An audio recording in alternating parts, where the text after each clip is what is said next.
if we truly show up sort of naked for life in our truth, we have a clearer path, and therefore the connections we're making, the people we're bringing into our lives sort of fit like puzzle pieces. The way I make tea blends, I just use the fruit, the root, the tea leaf, the herbs with no artificial flavors. The issue is that I would find myself drinking these like blueberry magic birthday cake flavored teas from these like bigger tea companies, and I would read the ingredients. I'd notice a little tickle in my throat when I was drinking it, and I realized I'm actually drinking perfume.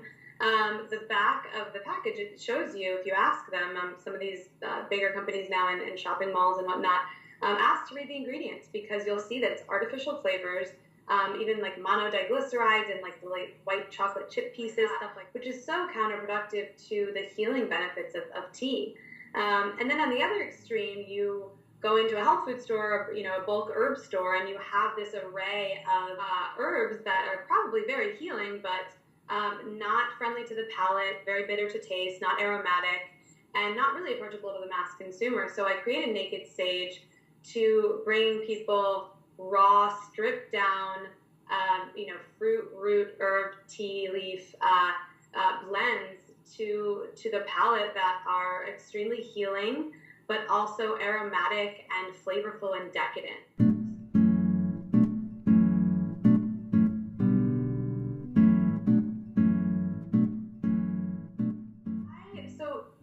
My knowledge around different teas and flowers and herbs, I attained throughout just many years of travel, sort of self-taught. I've always been fascinated. If I'm in Thailand, China, I lived in Switzerland for a little while, I want to know what indigenous plants they're consuming for overall well-being, and I'll take some back home with me, and then I'll make blends, and it's very intuitive for me, the way the blends come together.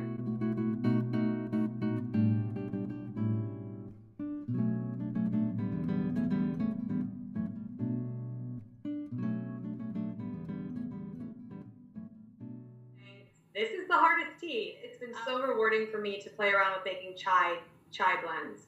I do a Darjeeling base, and then you're using everything from clove, black pepper, cardamom, cinnamon, ginger, add some rose petals in it, anise, and I use a mortar and pestle, and and you wouldn't believe how much of those different ingredients you really need to bring out that spice, to bring out and to find the balance within all of those ingredients.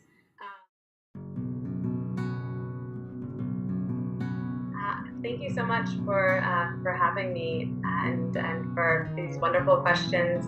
It's been great talking about what's nearest to my heart, Naked Sage Tea, and that sort of the way of being and living slowly. And so my last words this time around is to stop and smell the roses, to really not miss out on the little beauties in life, because oftentimes that's the good stuff. And so we so often live so quickly and think we don't have enough time in the day, and we're rushing from here to here, but we're not noticing the gifts that are right in front of our face, which could mean a beautiful flower or a beautiful person that you're not really connecting to. So through tea, I slow down. It teaches me to walk slower, be slower, exist in a way that I'm listening to my inner voice and the messages and the lessons around me. And so give it a whirl, try slowing down, try taking an extra breath, and stop and smell the roses.